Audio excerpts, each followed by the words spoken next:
हिंदी आदिकालीन साहित्य से संबंधित ये 30 प्रश्न बहुत ही महत्वपूर्ण हैं। हम आज के प्रश्न शुरू करें उसके पहले पिछली वीडियो से संबंधित एक प्रश्न है, देखते हैं आप लोगों को कितना याद है। अगर वीडियो नहीं देखी है तो वीडियो के डिस्क्रिप्शन बॉक्स में लिंक दिया हुआ है, वहाँ जाके आप देख सकते हैं। तो प्रश्न है, हिंदी साहित्य के प्रथम काल को वीर काल कहा है? मिश्रबंधु, राहुल संकृत्यान, विश्वनाथ प्रसाद मिश्र या फिर राम कुमार वर्मा? कमेंट करके उत्तर ज़रूर बताइएगा। प्राकृताभास हिंदी से आशय है?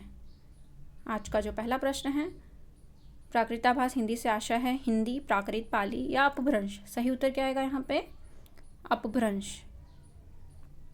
आगे, 10वीं से 14वीं शताब्दी के साहित्य को किस विद्वान ने आदिकाल के अंतर्गत रखा है? आचार्य रामचंद्र शुक्ल, मिश्र बंधु, राहुल संकृत्यान, हजारी प्रसाद द्विवेदी? तो सही उत्तर क्या आएगा? हजारी प्रसाद द्विवेदी जी। अपभ्रंश को पुरानी हिंदी सर्वप्रथम किसने कहा? जॉर्ज ग्रियर्सन, चंद्रधर शर्मा गुलेरी, रामचंद्र शुक्ल या फिर राहुल संकृत्यान? सही उत्तर क्या आएगा? अपभ्रंश को पुरानी हिंदी चंद्रधर शर्मा गुलेरी जी ने कहा है। पंडित चंद्रधर शर्मा गुलेरी ने किसको पुरानी हिंदी का कवि स्वीकार किया है? सरहापाद, स्वयंभू, राजा मुंज या पुष्पदंत? सही उत्तर क्या आएगा? राजा मुंज को। अपभ्रंश का वाल्मीकि किसे कहा जाता है? पुष्पदंत को, धनपाल को, शालिभद्र सूरी को या स्वयंभू को? तो सही उत्तर क्या आएगा? अपभ्रंश का वाल्मीकि स्वयंभू को कहा जाता है। अपभ्रंश के प्रथम महाकवि कौन है? हेमचंद्र, स्वयंभू, रामचंद्र या दत्त? तो अपभ्रंश के प्रथम जो महाकवि हैं वो हैं स्वयंभू। स्वयंभू की कृति का नाम है पद्म पुराण, महापुराण, पाहुड़ दोहा, पौम चरेऊ? सही उत्तर क्या आएगा? पौम चरेऊ। इनमें से कौन सा ग्रंथ लौकिक चरित काव्य माना जाता है? क्या पूछा गया है? लौकिक चरित काव्य। भविष्यत कहा, योगसार, परमात्म प्रकाश या पाहुड़ दोहा? तो सही उत्तर क्या आएगा? भविष्यत कहा। अपभ्रंश का भवभूति किसे माना जाता है? देखिए वहाँ पे वाल्मीकि पूछा था, यहाँ पे भवभूति पूछा है। शालिभद्र सूरी, पुष्पदंत, कनकामर या धनपाल? तो सही उत्तर क्या आएगा? पुष्पदंत को अपभ्रंश का भवभूति माना जाता है और स्वयंभू को वाल्मीकि। निम्नलिखित में से कौन सी रचना पुष्पदंत की नहीं है? महापुराण, जयकुमार चरेऊ, जसाहर चरेऊ, पौम चरेऊ? तो सही उत्तर क्या आएगा? पौम चरेऊ जो है वो पुष्पदंत की नहीं है। बाकी जो तीन हैं, महापुराण, जयकुमार चरेऊ, जसाहर चरेऊ, ये तीनों पुष्पदंत की है। प्रश्न पे ध्यान दीजिएगा, नहीं है पूछा है। कौन सी रचना स्वयंभू की नहीं है? पौम चरेऊ, रिठ्ठिणमी, स्वयंभू, महापुराण? तो सही उत्तर क्या आएगा? महापुराण जो है वो स्वयंभू की रचना नहीं है। महापुराण के रचनाकार कौन है? अब्दुल रहमान, पुष्यदंत, धनपाल या स्वयंभू? तो सही उत्तर क्या आएगा? महापुराण के रचनाकार पुष्यदंत हैं। खड़ी बोली में सबसे पहले काव्य सृजन करने वाले कवि हैं? आमिर खुसरो, सूरदास, तुलसीदास या इनमें से कोई नहीं? तो सही उत्तर क्या आएगा? खड़ी बोली का सबसे पहले प्रयोग काव्य सृजन करने वाले कवि आमिर खुसरो हैं। मुकरी लिखने का सर्वप्रथम प्रयास किसने किया था? स्वयंभू, जगनीक, आमिर खुसरो या कुंभनदास? तो सही उत्तर क्या आएगा? आमिर खुसरो ने मुकरी लिखने का सर्वप्रथम प्रयास किया था। निम्न में से कौन आदिकाल के अंतिम चरण के सुप्रसिद्ध कवि हैं? क्या पूछा गया? आदिकाल के अंतिम चरण के सुप्रसिद्ध कवि। स्वयंभू, आमिर खुसरो, अब्दुल रहमान या पुष्पदंत? तो सही उत्तर क्या आएगा यहाँ पे? आमिर खुसरो। आमिर खुसरो की पहेलियों तथा मुकरियों का उद्देश्य क्या है? पृथ्वीराज चौहान की वीरता का वर्णन करना, अलाउद्दीन और हमीर के युद्धों का वर्णन करना, मनोरंजन के माध्यम से लोक व्यवहार की शिक्षा या फिर कोई उद्देश्य नहीं? तो सही उत्तर क्या आएगा? मनोरंजन के माध्यम से लोक व्यवहार की शिक्षा, ये आमिर खुसरो की पहेलियों और मुकरियों का उद्देश्य है।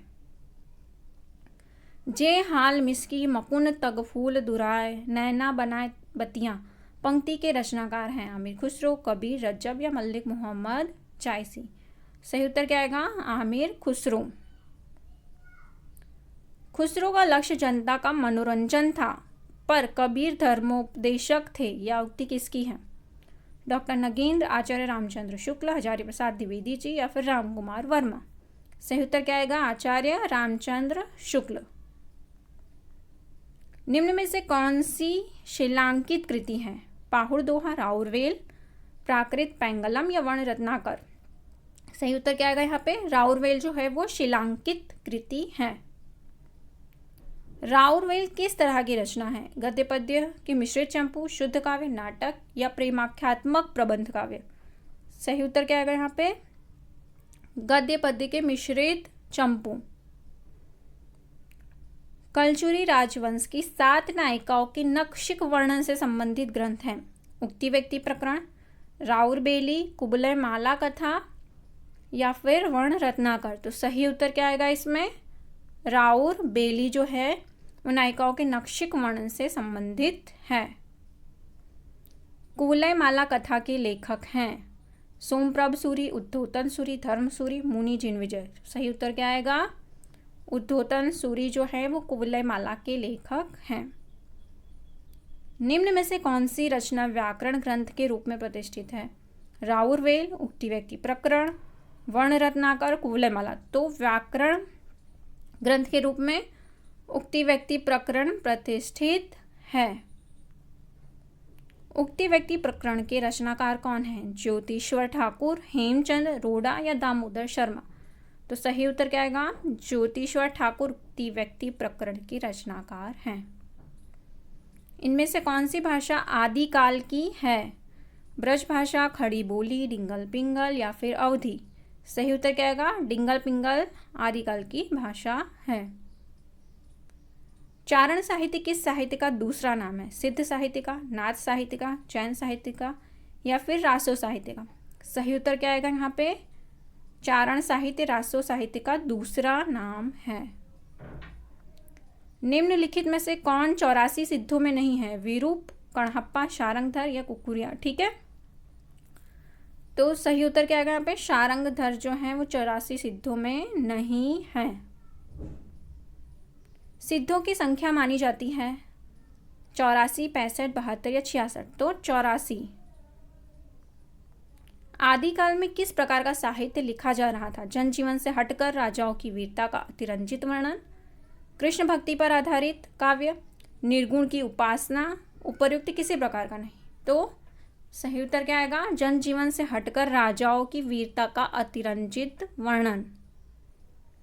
आज का अंतिम प्रश्न, रासो ग्रंथ किस ग्रंथ में लिखे गए थे? खड़ी बोली, ब्रजभाषा, अवधी या डिंगल पिंगल। तो ऑप्शन डी जो है डिंगल पिंगल सही होगा। आज का प्रश्न आप लोगों के लिए, इसका सही उत्तर कमेंट करके बताना है। अपभ्रंश के प्रथम महाकवि कौन है? हेमचंद्र, स्वयंभू, रामचंद्र या दत्त। इसका सही उत्तर आप कमेंट करके बताइए।